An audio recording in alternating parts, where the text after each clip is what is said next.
Hey everyone, it's Jeff Fisher of High School Football America. Part 2, Version 2, Episode 2 of Small Town Big Game, the Tom Bean story. We started earlier this week, and we promised you that sometime this week we would talk to the quarterback of the Tom Bean Tomcats, and he's in the other box. His name is Donnie Hooten, multi-sport athlete in the small town of Tom Bean, about 60 miles northeast of Dallas, a little south of the Oklahoma border. Donnie, thank you for taking the time to talk to us today. Thank you, sir. All right, let's roll right into it. It's a small town, about 1,000. You've been there pretty much, I guess, all your life. You told me we were talking offline a couple of days ago, and 19 years ago. So I guess that you've been there all your life, at least your family, I should say. Talk to me a little bit, and talk to the people around the country. What is it like to be a teenager in a small Texas town like Tom Bean? You find a lot of trouble sometimes with stuff to do.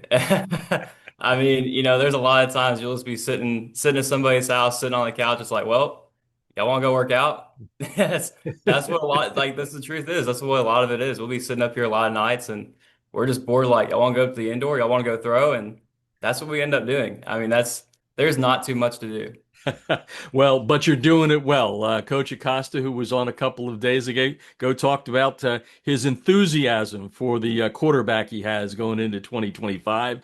And just let's talk about kind of your growth as a quarterback. You are a multi-sport athlete. We're going to talk about that and intersperse it. But let's start with the position that's coming up here was when you open camp up on Monday, quarterback, QB1 in a Texas town. It doesn't matter if you're 6A or six man, right? It's always a big position. But you've been playing QB for a while. Take me back to second grade. How did you know you wanted to be the quarterback in football? My dad was a quarterback, and when I started playing football, you always watch the quarterback. That's who you always look at first. He's the leader, he's the face of the team. And when I first started, I try to model myself after Roger Staubach. Just I love the way he played. I love the way he was as a person. I love Roger, and that's that's how I fell in love with football, and that's how I fell in love with playing quarterback. It's kind of funny because, and we were joking offline about this, you're a young man, and hey, I'm an old man, and I know Roger Staubach real well. I saw those Cowboy teams in person and all that. But how did it come about that Roger the Dodger became your man? Fun fact, I was almost named after Roger Staubach. I heard you. Go ahead. Yeah. Tell the So people. Your dad told me that. so my dad tried to name me Staubach Landry Hooten. And obviously mom was not too happy about that. She was not on board. She's like, how's a 5-year-old gonna spell his name? And so, that's where it started. But Roger's a Catholic kid. Roger played quarterback, he's a scrambler. So not just I love Roger, but it's not just the way he played football. It's not the way he was off the field is what also is why I fell in love with him because everyone wanted to be like Roger. Mhm.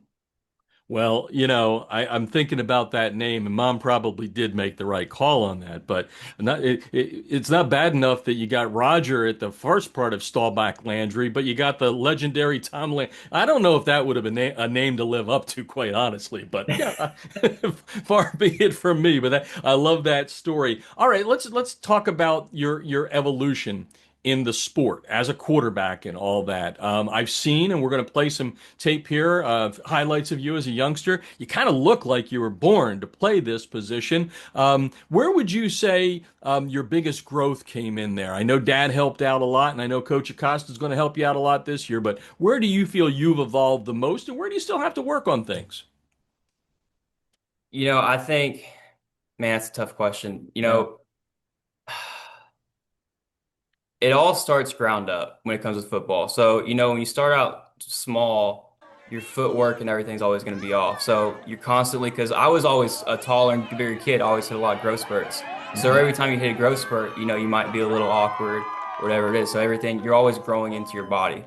And I think, over this past year, like with Coach Acosta, my footwork and my arm action, all that has just really cleaned up.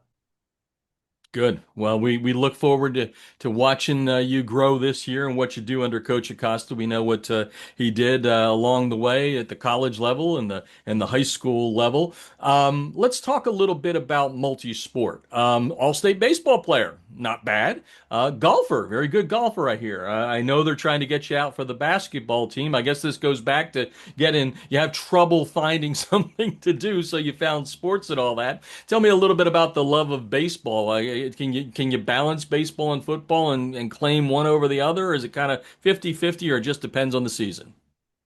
It really just depends on the season because the way everyone always asks me that question, what do you love more, baseball or football? And if it's football season, I'm going to say it's football. If it's baseball season, I'm going to say it's baseball. And I just want to compete at the highest level I can, rather that's in football, rather that's in baseball, whatever it is. I love competing. So, thankfully, I've been gifted to be able to compete at a high level in both those sports. So that's just a tough question for me to answer. So Sure. I have a love for both of those games. Fair enough. And what about the crooked stick? So you're throwing a ball, or you're trying to hit a ball, or catch a ball in baseball, depending on the sport. Where does golf come in there? How good of a golfer are you? Got a handicap? I'm not. I don't know too much about the handicap. See, I'm a high 70s, low 80s. That ain't bad. You know that, right? I only started my freshman year, so we're Oh, picking it you're up. killing me. You're killing me, Donnie. I love it. I love it. I love it. Talk to me a little bit about uh, guys that are playing multi-sport like you. How tight is your circle of friends there at Tom Bean that will join you on the gridiron here when camp opens up Monday? That's the one thing I like about Tommy is we don't really run in different circles. Like, everyone's pretty much in the same circle. You have, obviously a lot of the guys work, so everyone's schedule is different, but everybody gets along. Everyone's in the same group. Like, every night it's different kids. You're never with the same people. So it's a great circle to be in.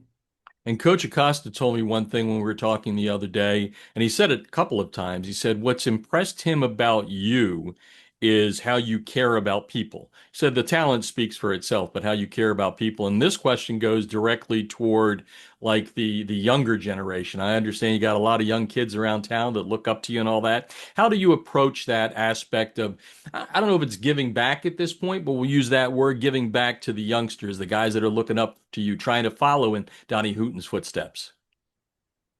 Well, it's an honor for kids to look up to me. That was never something I was trying to do, but it's just something that happened with my work and everything. So, but I love to help out the kids because like Coach Acosta said in the interview, our middle school works out with us with the weights and all that stuff. So after football and after workouts in the morning, I'd stay and get extra work in. And most of the middle schoolers and younger kids would all stay. So I'd stay and train them and help them, receivers, quarterbacks, and all that stuff. Because I don't, I want to see Tom Bean succeed after I'm gone.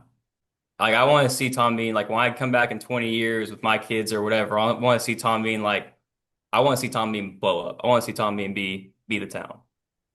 That's fair enough. That's a pretty big goal. Which I wasn't going to ask you this question next, but since you brought that up, when we were talking the other day, you, me, and your dad, you let it slip that you're going for your real estate license.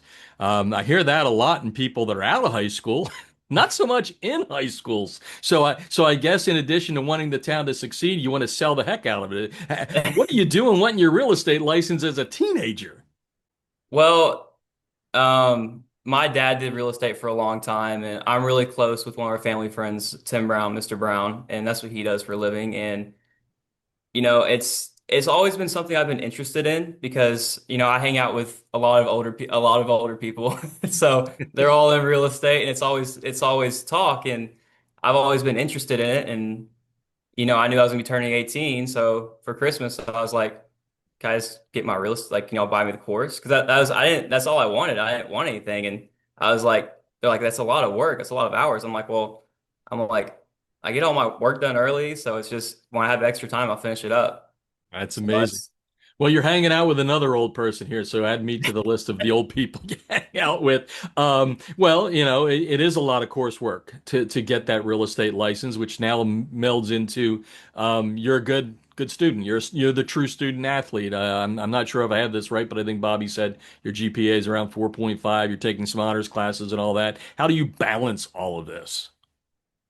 It can be a lot of work at times, but I'm really good with time management. I stay on top of my work. I try and get it done early, ask, the teachers, that day, it's like, what do we have going on tomorrow? I try and fit in my whole week and plan my whole week out and get all that figured out. So I know, during the school day, I have this time during this period for film or studying this, and I have tests later. So I'm really good with time management and fitting all that into my day. Because once the bell rings, I try to make that to where it's all football. Now, obviously, that's not always the case, but that's my goal every day is get all the schoolwork done, all the studying done by 3:20. Best laid plans, I think, is the saying. Let's switch to, let's see, we're taping this on Wednesday. Monday, camp opens up. hmm Man, how excited are you? What are you looking forward to during camp? What do you guys have to work on? Take it however you want it there. There's several questions in there you can pull apart. First off, I'm just excited to get back in the pass, as everybody is. But um, the team, we've been working our tails off with Coach Acosta's offense. Everyone's really been picking that up fast. But so I think that's a big part of it because not a lot of us has played fast like that. Like because Coach Acosta said, Coach Acosta, he wants to play as fast as possible. So we've been working on that, and I think we're doing great. But you can always play faster. You can always improve. So I think that's a big part of what I want to see improve is us go faster and faster and faster. To anyone around the country who, well, I don't know if anybody's not seen Friday Night Lights, whether it's the movie or the film or read the book. It's all about going to state, right? Going to state, going to state. Obviously, that's a goal of every team as we close in on fall camps and all that. Obviously, that's one of those big ones for you. But what are some of the other immediate goals you guys have that you have set for yourself moving into this season? Obviously the goal is to make playoffs. That's the first goal, but we don't like to look too far ahead into the season. We take it one game at a time, one game plan at a time, one play at a time. So, we set goals. We want to win our rivalry game, want to make playoffs, goals 10 and 0, but you can't go 10 and 0 unless you start out 1 and 0. Then you got to start out 2 and 0. Got to start out 3 and 0. And then all those games pre-district, those don't matter now. Now it's district. So now you restart. Now you're 1 and 0. Now you're 2 and 0.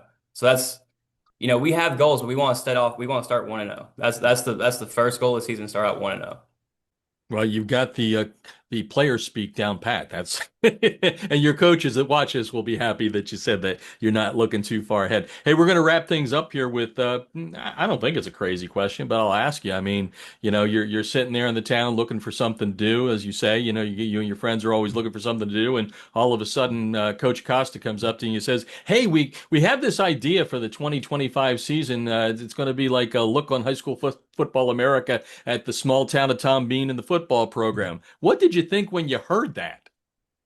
Well, Coach Acosta has a lot of good ideas. He's always busy. So I Yes, was like, he that is. sounds fun. That sounds exciting. So, I mean, I'll be ready. You just let me know, coach. And next thing you know, we're hooking up. And I was like, I'm not surprised.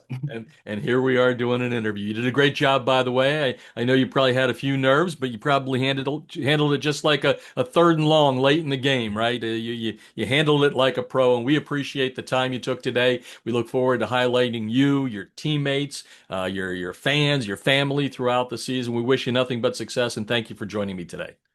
Yes, sir. Thank you, Mr. Fisher.